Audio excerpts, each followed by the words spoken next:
You're listening to the Sacred Mama Podcast. I'm your host, Kara Ray, aka the Sacred Mama. I'm a mindset and relationship coach, helping mothers nurture the relationship between themselves, their spouse, and their children. This is also sometimes inside of a co-parenting relationship. This podcast was designed specifically for mothers, stepmothers, and soon-to-be mothers to come together and truly support one another, to have the real, raw, honest, unfiltered, and soulful conversations about the realities of motherhood. My goal is for mothers to reclaim their self-worth and reclaim their self-identity while navigating motherhood. It's time you treated yourself as a priority because most of all, you matter. I believe that you can have the thriving family life. I believe that you can have the booming business. And I believe that you can have the passionate and abundant relationship. Most of all, I believe you can fully love yourself in the now without sacrifice. Throughout this podcast, you'll gain access to the minds of industry leaders and of course, solo episodes by yours truly. So let's dive in.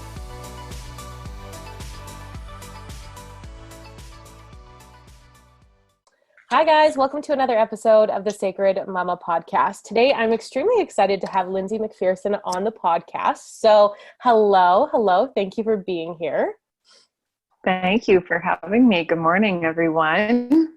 So I would like to introduce you first, and then I have a question that I ask everybody that comes onto the podcast first, and then we'll really dive into the conversation that we're going to have today. So awesome. Lindsey is an online life coach and educator for moms. She is a mom of two beautiful girls, and Lindsey really focuses on guiding moms as they unearth the intuitive, wise, and powerful mama bear that is already inside and already exists. So she does this while helping moms recognize and heal and release old narratives, and to release, if I could read my own writing, that would help here, to release, like I said, old narratives, conditioning, and pain so they can mother themselves and their children and feel authentic and empowered. So thank you for being here. I also want to note, guys, she was with my mastermind sisters, so I'm super excited to have this conversation with her today. So yeah, I'm happy to be here. Thanks for having me. Of course.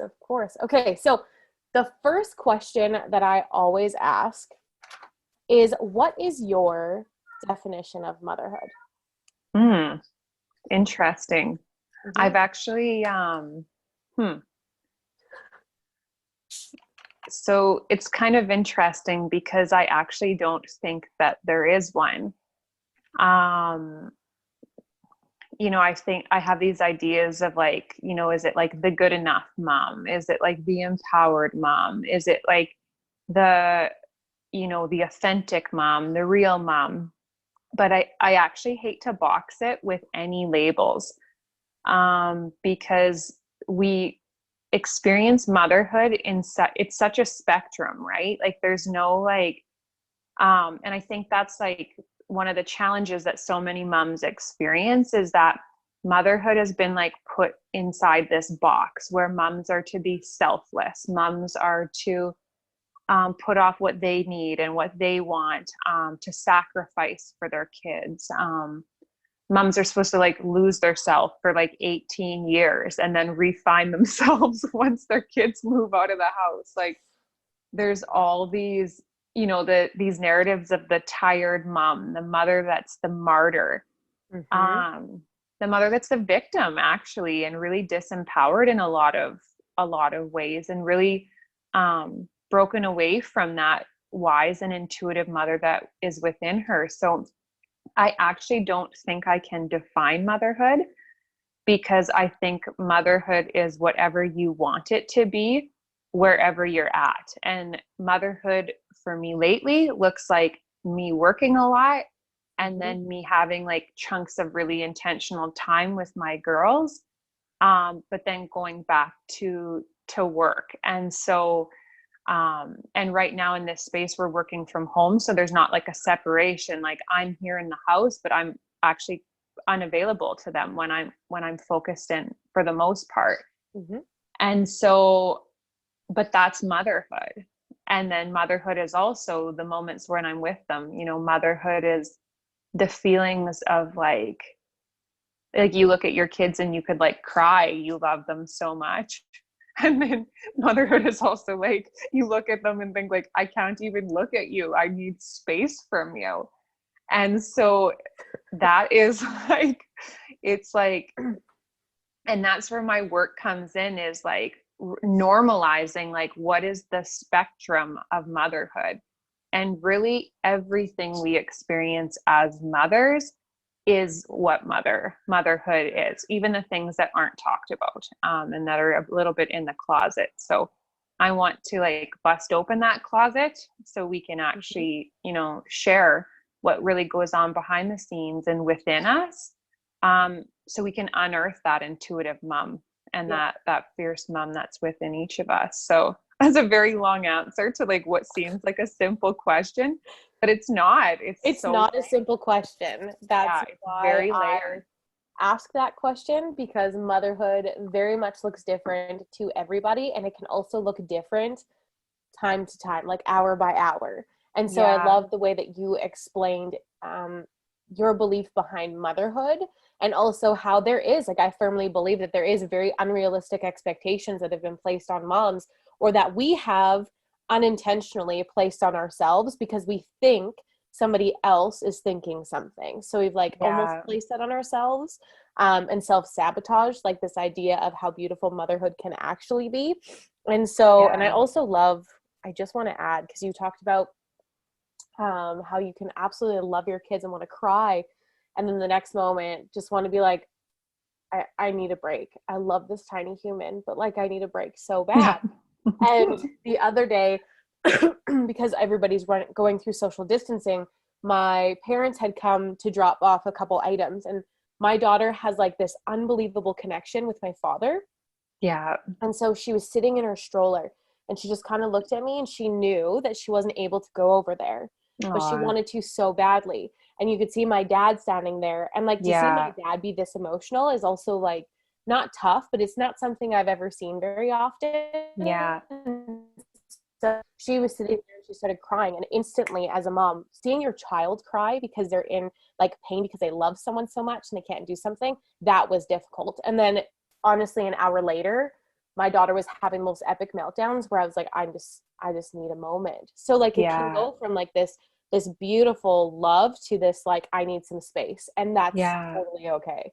And so I love the way that you explained this question in your own beautiful way. And that's why I ask every mom that comes on this podcast, like, what they define motherhood as, or if they even define motherhood as anything, because some don't. And our opinions are our own. So I think it's beautiful. But today, guys, we're actually going to be diving into beautiful conversations about setting boundaries and being very intentional about them. And this is beautiful work that I know Lindsey does. This is also something that I'm absolutely passionate about. And so let's dive into the boundary conversation. So why, I want to ask you specifically regarding your work, why do you dive into boundary work with your clients? Well, I think boundary work, I like have it kind of like, it's like a sister to speaking our truth. And so there's so much other work that we can do as moms, like that inner work to explore like who we are as mothers, our mother lineage, pleasure in motherhood, anger in motherhood. There's so many other things that we can explore. But if you don't come into a space of boundaries within yourself and for yourself, and then with others, and you don't come into alignment with being able to like have the capacity to like speak or recognize and honor your truth, I think it gets a little bit tricky to do some of the other work. And it's not that you can't do it. It's just that where I find boundary work and speaking our truth, it like brings this congruency in. And so when we don't have an inner congruency around like, what do I value? What matters to me? Who am I? Do I actually like this? Does this not work for me? Does this work for me? When we don't have a congruency there and kind of like some sort of like foundation or like solid root system, motherhood feels super noisy. And it's like, well, there's this, well, there's that, well, what about this? And so we're always like, you can kind of feel like you're in this bit of a tailspin as a mom. And so where I find that boundaries and truth telling as moms, it just helps us come back to this this centered, grounded. We can go through those waves like you were talking about, but we always come back to our true north. Yep. Internally. And so if we don't have boundaries and we're, saying yes all the time and we want to say no, and we're, putting up with behavior and not taking care of ourselves and not setting limitations even for ourselves, it's so hard to actually kind of get to the root of some of these things that are going on, because you're literally just caught up in all these little twisters happening around you. So that's why I think speaking our truth and boundaries is really a foundational piece for us as mothers and for all humans and all women in general, but in particular for mothers, because motherhood is noisy. There's all the things that you should do, there's all the things that you're unsure of doing because you haven't gone down this path before, and everything's new. And so if you have that foundation within you, I find that it just brings an ease about situations that would really side rail you if you don't have that. So yeah, I'm so pumped about boundaries and speaking our truth. And it's so funny because I grew up in a family where there were no boundaries. There were no boundaries. There was a lot of codependency. The truths that really mattered were never shared and were never spoken and were never acknowledged. And so once I came back into this space within myself, I just was like, oh my God, this is the work that, I need to be able to navigate all spaces. So. Yep. I'm very passionate about boundary work and setting limits, and because guys, a boundary literally marks the limit of an area. That's what it is. It's this is my limit. This is the yes, or this is the no.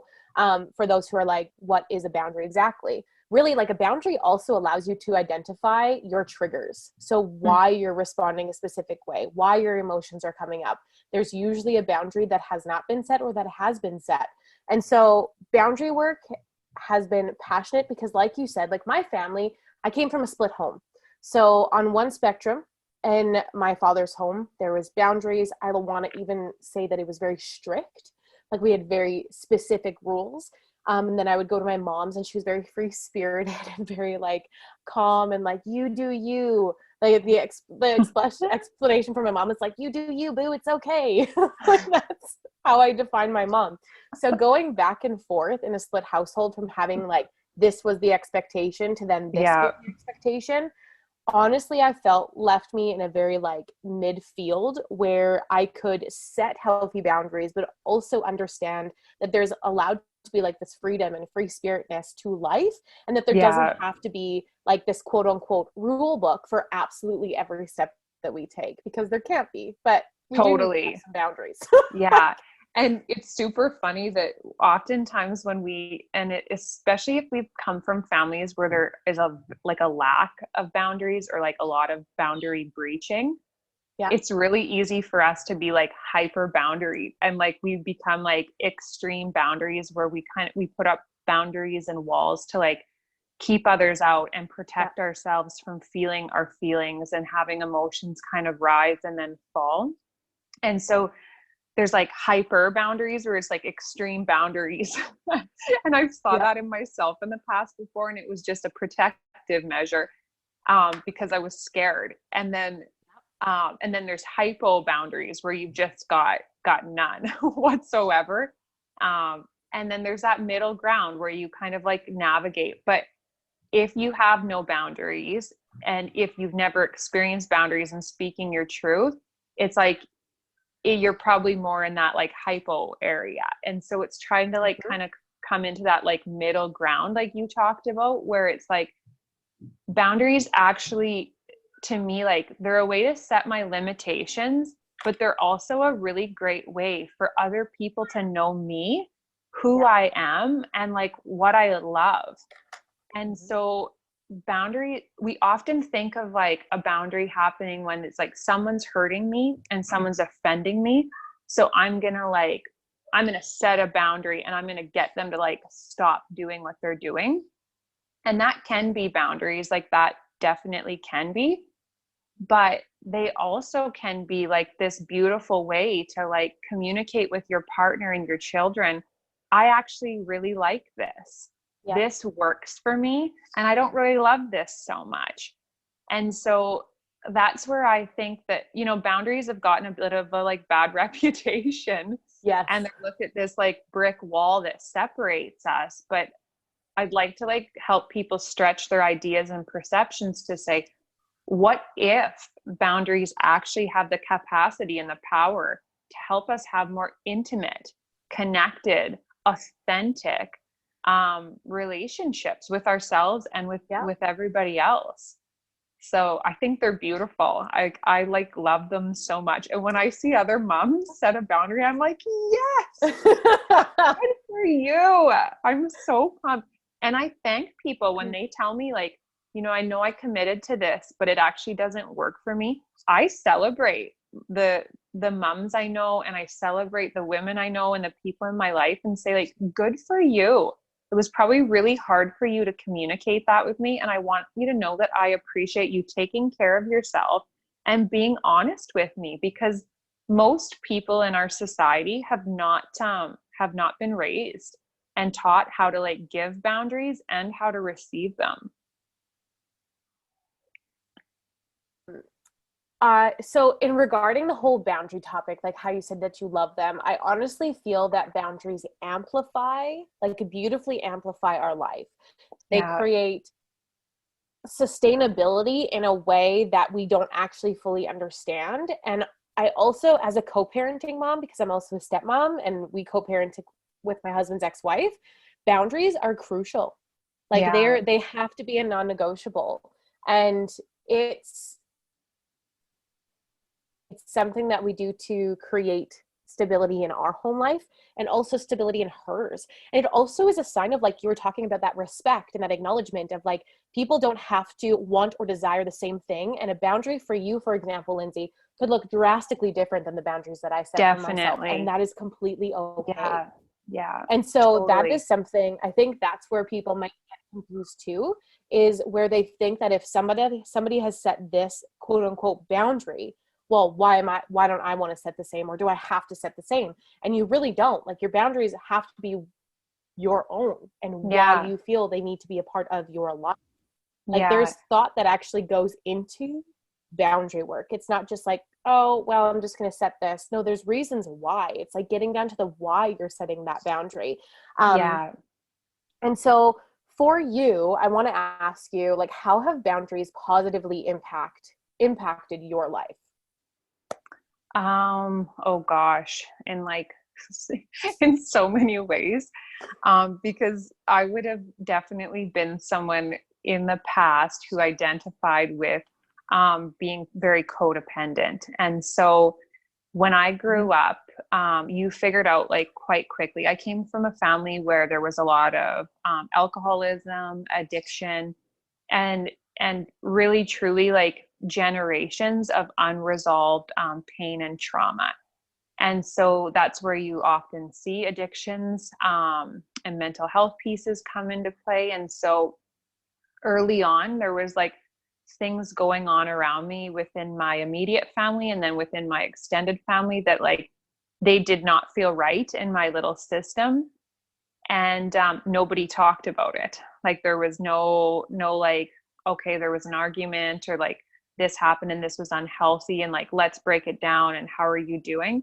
There was none of that. So you start to question within yourself, like, well, why am I feeling this way? But why is everybody else just acting like this is normal?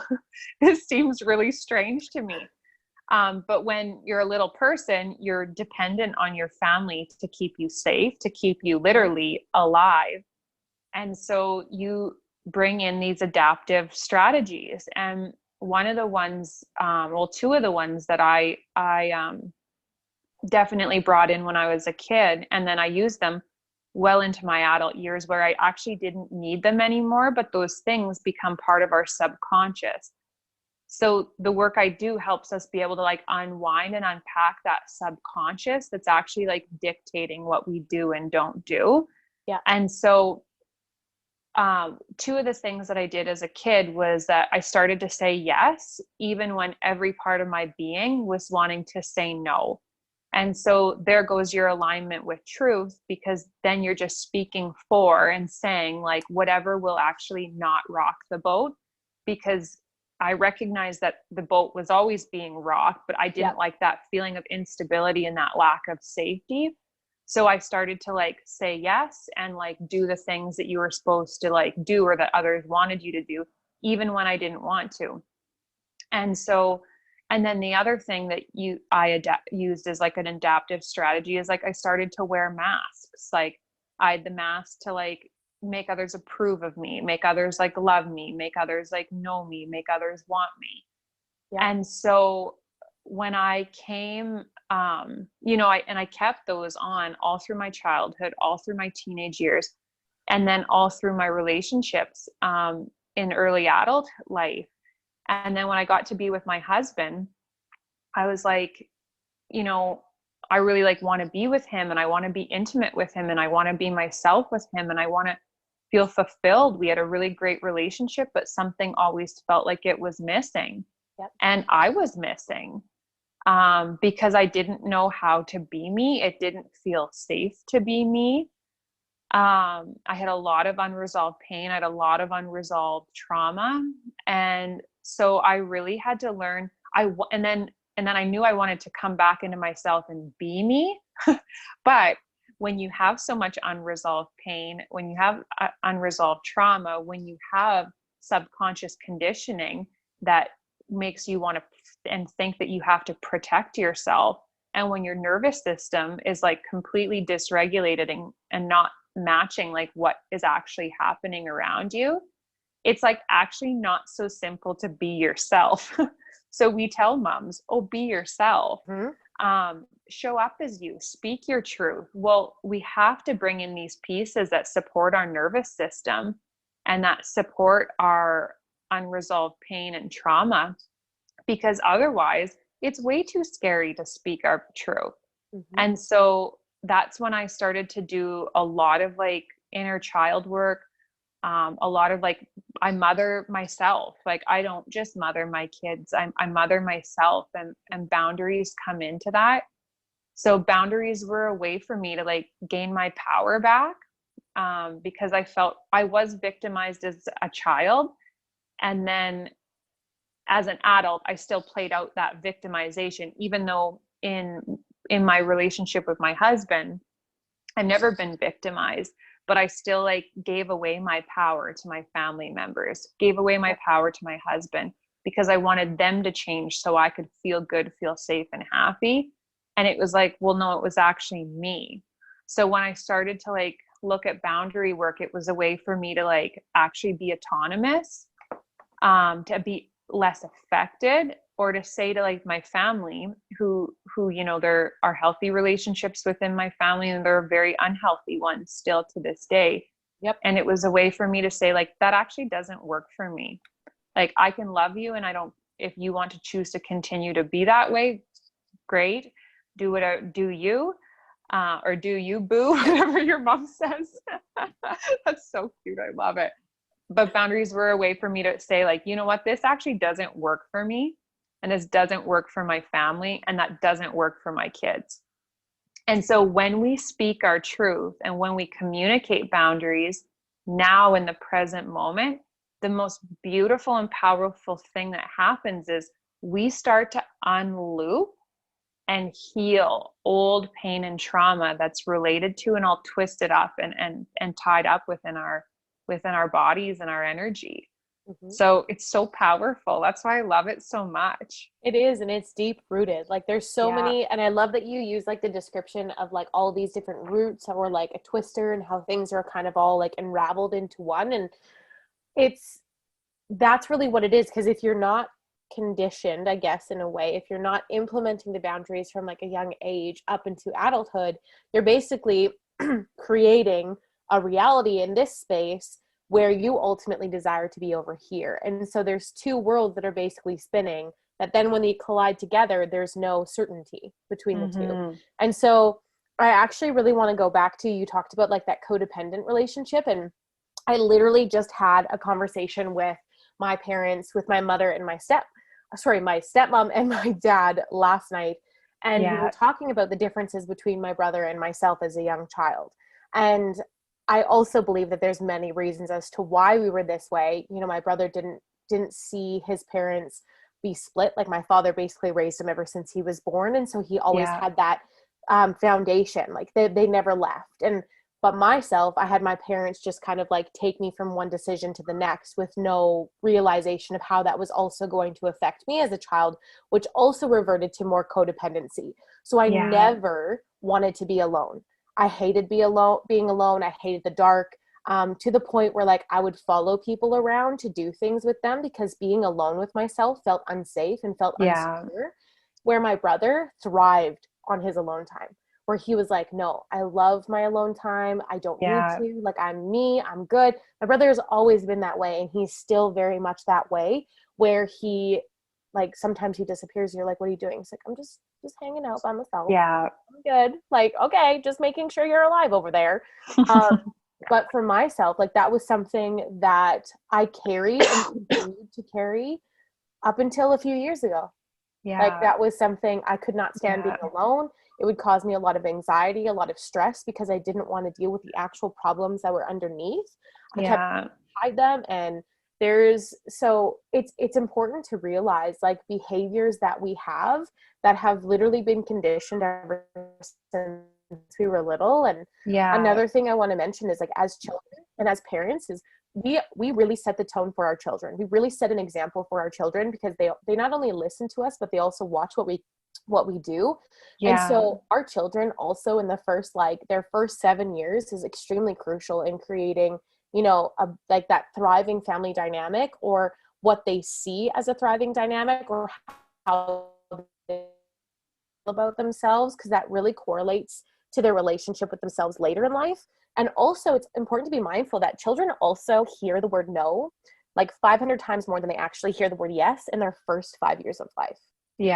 And so being mindful of, like, what are we actually saying no to? Do we actually need to be upset about certain things? Like, how are we actually operating? There's so many, like, roots, so many deep rooted areas that we could dive into this conversation. But I really want to ask you, what do you believe is one of the most important boundaries a mother should implement for herself? Well, it's also layered, right? Like, I think for me, it would be the one that I need to feel safest within myself, and the boundary that helps me be the most regulated while still allowing myself to stretch. How I'll explain that is, my oldest daughter didn't sleep. Like, she still struggles with sleep, but like literally didn't sleep. And so sleep was something, and lack of sleep was something that broke me open, and brought so many things up in motherhood that I never dreamed that I would feel or experience. And so I would try to, like, I didn't like feeling like feelings of fear. I didn't like feeling out of control. I didn't like feeling anger. So I would, like, hyper boundaries, like bring in like extreme boundaries to try to, like, regulate her so that I didn't have to feel dysregulated within myself. And so it's not that we don't need to do that, because we need to support ourselves and our systems wherever they're at. But it's also in doing that, recognizing that, like, I was also, like, taking away some things from her childhood experience because they felt out of control to me.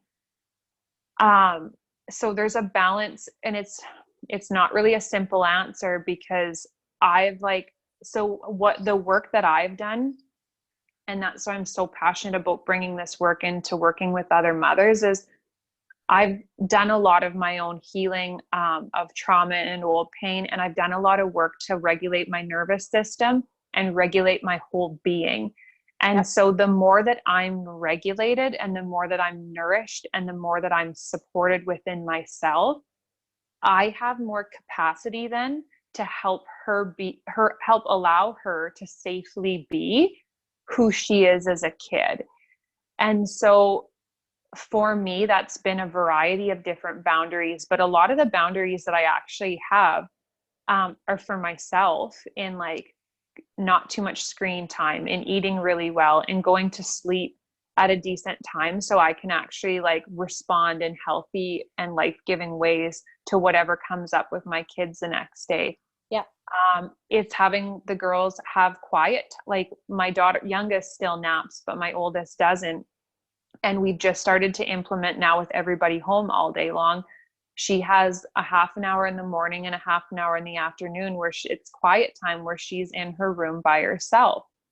And so I didn't do that before. And I needed it before. I didn't know how to implement it without it being like a fight. So it took me some time to get there. And what we actually, this is interesting. And I know that I will receive some flack on this, but we actually put a lock on the outside of her door, and we don't lock her in there when she's like upset and needs support. But it's like, for her, there was a switch that was like, oh, I can't go out. So I'm going to like settle into this space of play and like my books and the toys that I have within my room. But if she knows she can come out, she's strong-willed. Like, she's like her mama. She's fierce. She's got a strong will. But to keep us both healthy, we both need space from one another. And so that's something that we've implemented. And like, I would have been horrified to say, like, you lock and I have friends who locked their kids in their rooms to like make them go to sleep. And I was like, oh my God, as someone who's been through like experienced childhood trauma, that sounds so traumatizing to me. But that's where it's like, we have to come back to like one phrase of like, I put a lock on my kid's door. There's a lot of layers. There's a lot of intention. There's a lot of thought that goes behind it. So when we share these things as mums, or we hear these things as mums, we're quick to jump to our conclusions. However, we're triggered. But just like, know when you're sharing your experience and when other mums are sharing their experience, there's so many layers to it. Like, our kids don't sleep in our bed, and like, they've never been able to sleep well with us other than when they were newborns and like breastfeeding all the time. Other than that, they can't sleep with us. I can't sleep with them. I energetically need that space from them at night. Like, it is like it doesn't work. And my husband's a really light sleeper. So if anyone was in the bed, he just literally won't sleep. But then I know moms who like, they love that. That is like such a bond and such a connection. And that's like life-giving to them. And so I honor that, and I honor myself. And so the boundaries that I have, it's like, they change day to day, but like they're authentic to me, and they're based on what I need and then what our family needs as a whole. And so sometimes my daughter needs more support to go to sleep at night. Well, if I've like nourished myself and have treated myself really well and mothered myself really well that day, then I've got the capacity to do that, you know?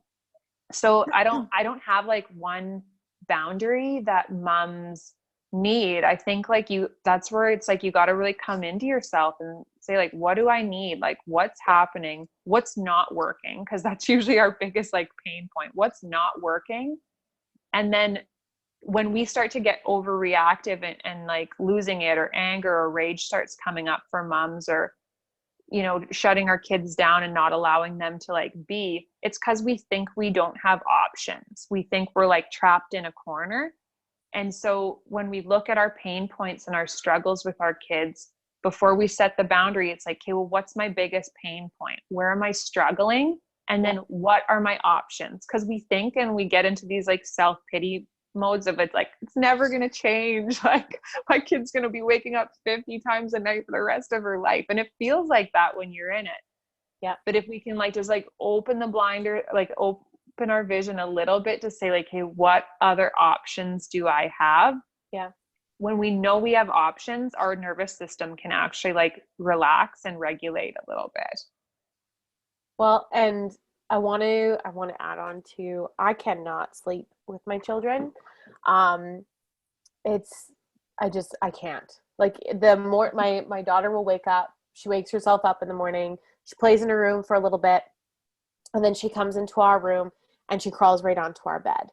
Yeah. And even if I'm still tired, I cannot fall back asleep simply because I've never, like when I had children, I never wanted to co-sleep. It was Yeah. something that just scared me, and it wasn't something that I wanted to risk or and that was just like my personal opinion. Like I can sleep very heavy, and so does my husband. And so it was just like a no. I was like, no, Yeah. this isn't the thing. And so even now, like, I guess I'm still like hyper vigilant. Like when my daughter's in bed, I'm like, no, can't go to sleep. Just can't do it. But Yeah. one thing I noticed this morning, she crawled into bed and like she always wants to cuddle. She's like, Mama, cuddle time? Mama, is it cuddle time? I'm like, yeah, okay, we Aw. can cuddle time, baby. But I have done that with my daughter because I want her to know that she can ask for like the things that she wants or she Yeah. needs. And so this morning, she literally Aw. had her, like, I think you can see it in my video, her little spirit bear is literally sitting. Yeah. And she has it wrapped in one arm, and then she opens up her one arm. She's like, Mom, come cuddle. And so she literally was like the mama bear this morning, and I like Aw. crawled in, and then she kissed me on the forehead. But those are all behaviors that she is learning because she is Yeah. constantly being given that type of affection and that type of love. And so, like, in a whole, like we have the ability to teach our children some beautiful lessons right now.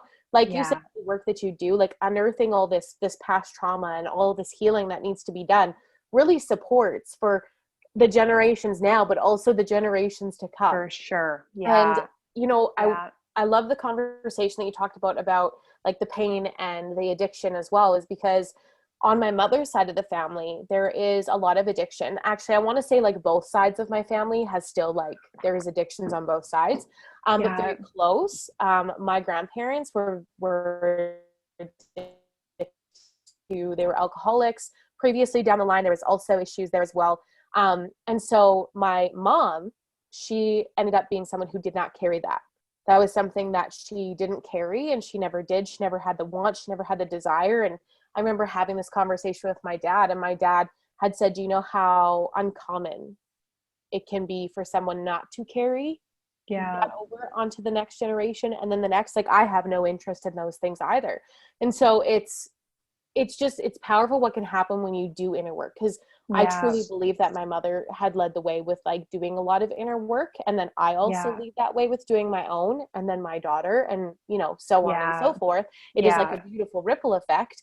But it really just starts with you making like a conscious decision of like the questions you were saying at the beginning of like, what type of life do I actually want to live? What Yeah. actually makes me happy? Am I doing things because I think I have to, or am I doing Yeah. things because I actually want to do them? Like, Yeah. this is, even now with everything that's happening in the world, I do this work consistently, even with myself and my clients. But then I found myself being like, wow, I was actually still operating sometimes in a space of like, okay, I'll just do it, and thinking that I actually wanted to do it, because this has been Yeah. a season where there's been a lot of like clarity, a lot of like new beginnings for a lot of people, but a lot of time to think about what actually matters in life. And so Yeah. my husband and I had these conversations where I said, why were we even doing certain things like that? Like, we actually thought we liked them. I never liked them. So I was like, what? Like, it was one of these moments where you're like, it is so deep rooted and deep conditioned. And so it's not something that I believe, like boundary work and inner work isn't something that you can just do like once and done. Like, you try on a pair of pants and you're like, cool, I'm good. No, this is like consistent work after time. Like, you're literally pulling back this like lens and seeing clearly, but like, you can't just put that lens back up. Yeah. That's not how the boundary work and the inner work works. Yeah. So And one thing I just yeah, want to add to that is like, I've been like, I would say my recovery and like my healing journey started about like 15 years ago. maybe 15 years ago. And I used to look at it as like work, like I got to do this, and like, Yes. I'm doing this and no one else is doing this stuff. And like, I had this like chip on my shoulder of like, which is also like passed down in my family too, of like, if it's not like hard work, is it like actually even work? And I made a decision, like I had a lot of shifts with my first daughter. And I remember thinking like, I'm not doing anything anymore if it doesn't help me like love myself more. And if Yeah. it doesn't actually give me like pleasure and joy. Yeah. And so that's the one thing I'll say it too, is that like, yes, this stuff is like vulnerable. It is scary. It's like, you know, I like felt like I've had my insides at times, like, you know, breaking open, but like, when we do this stuff alongside mothering and loving ourselves and like connecting to like pleasure, and pleasure doesn't need to mean sex. And I know that for a lot of moms, depending on where you're at in that journey, in that space with yourself, like physical intimacy is sometimes something that's like off the table, or it's like off the table for right now. And so pleasure can be sex, and it can be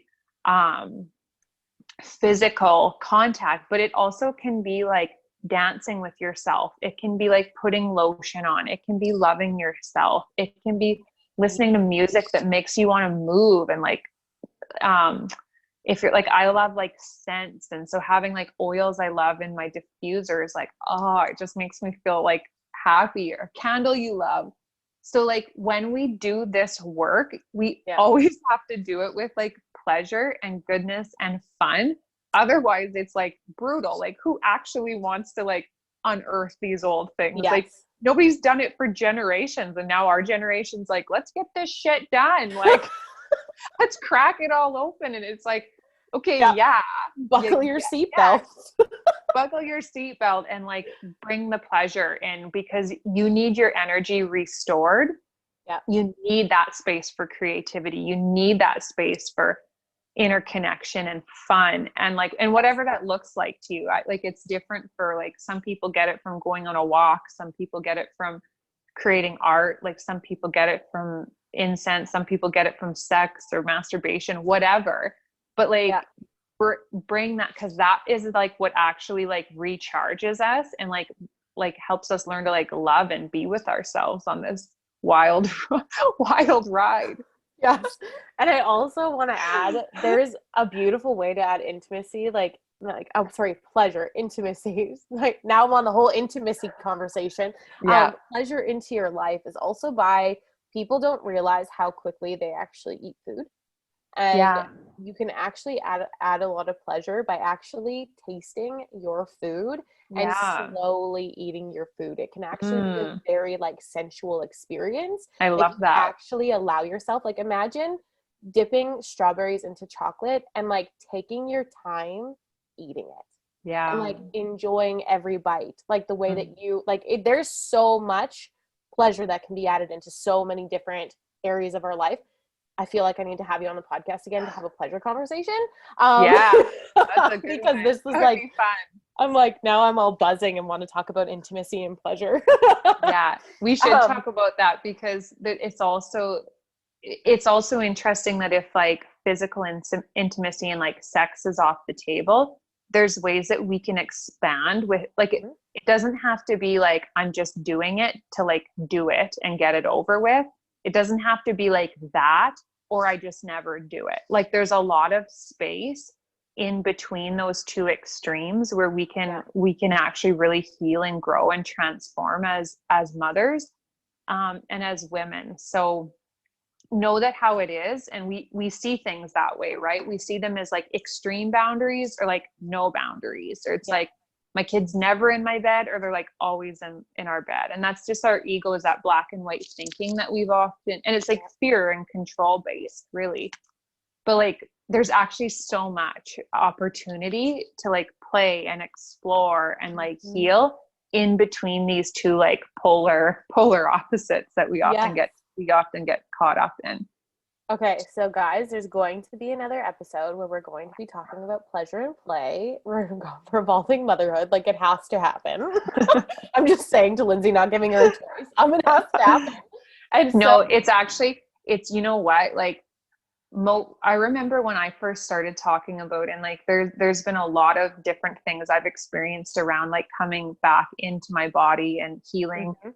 around sexual trauma. Like there's just been a lot of stuff, generations for a lot of women and moms of repressed sexual energy, that it's like dirty and bad and Yep. gross. So there's like, it's a whole world. And when I started to like notice that there was things that just like didn't feel like it felt like it should be easier, it felt like it should be something that I desired more. But when I talked about it with other moms, what most moms said to me, and this was like, would find different responses now in my circle of people, but most moms were responding to me saying like, I just like do it to like get it over with. And like, and it was just like, what?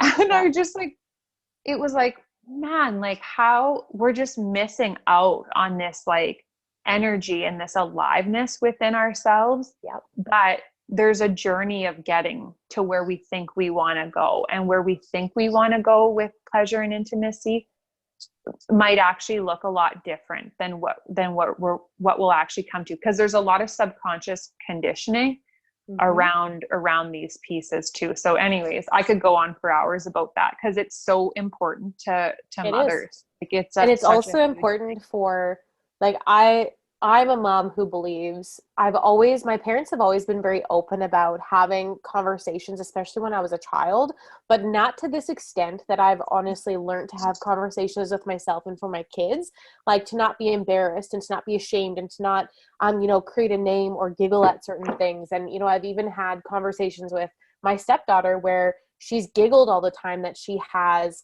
like boobs or that this is her yeah. body. And I'm like, you don't ever need to giggle at that. Like, I said, Yeah. you can if you want to. I'm like, but it's really not something that you have to giggle about. I was like, Yeah. you have them. I have them. They're a part of your human body. And Yeah. so this conversation that we're going to have again will be really, really beautiful because we can Yeah. go into like multiple different facets of that conversation. But before we wrap up this conversation, is there any other message that is on your heart that you really want moms to know right now?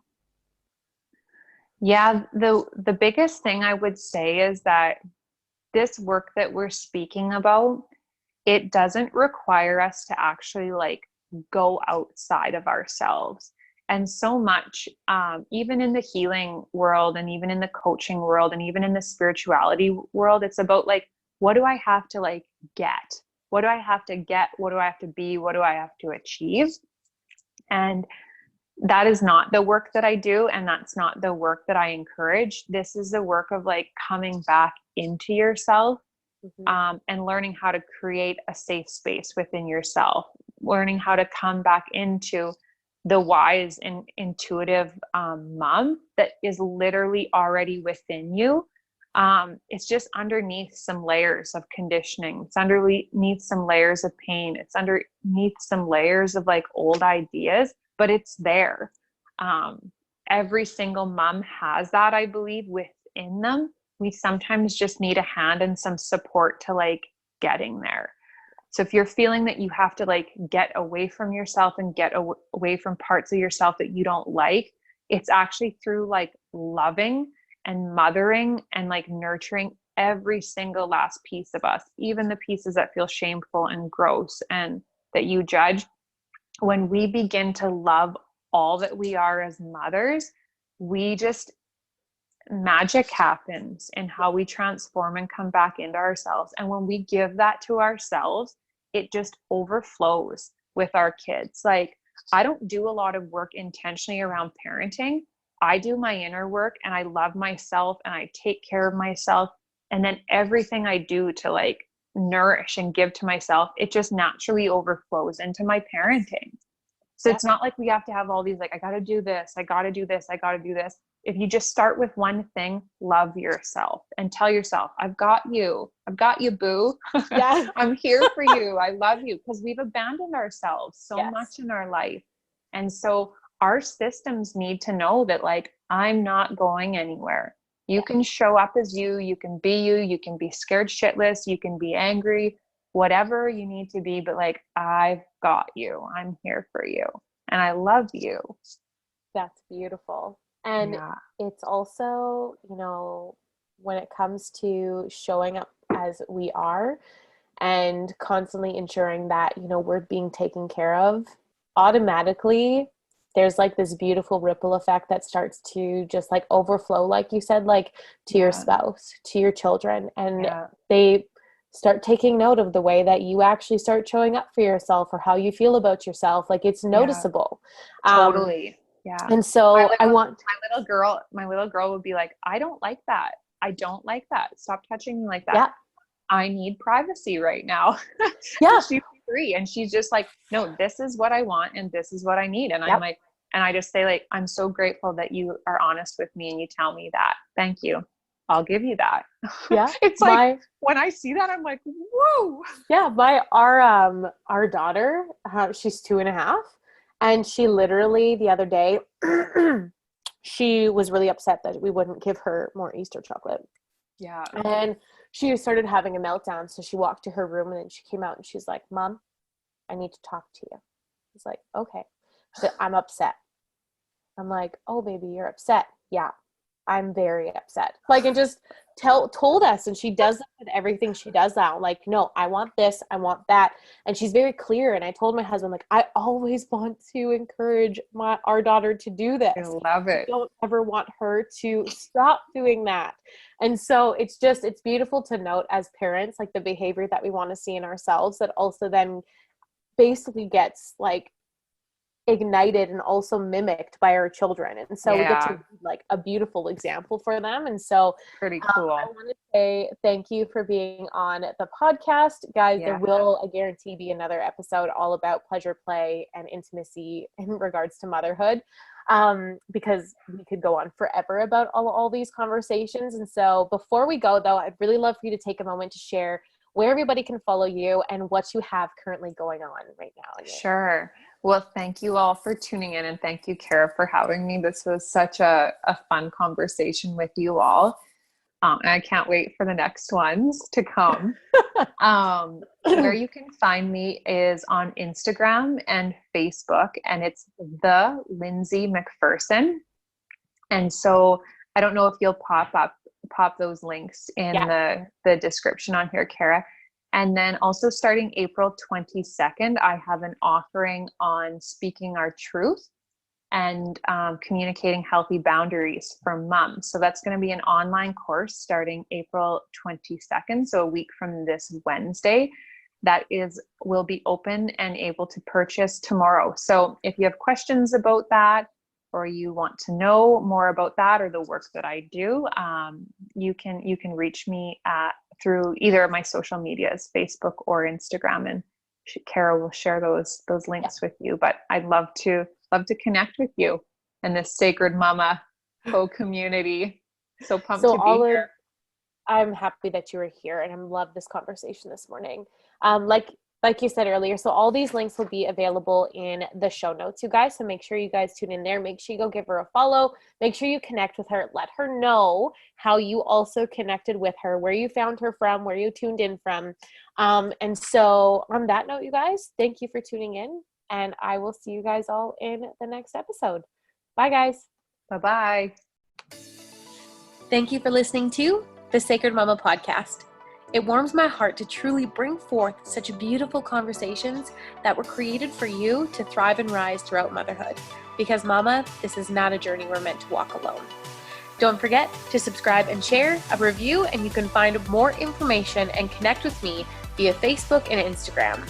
You can find me on Facebook at Kara Ray, and also my free community called The Sacred Mama Co. You'll also be able to find me on Instagram as Kara Ray and also The Sacred Mama. It all truly does start with you. And so thank you for tuning in, and I will see you guys all in the next episode.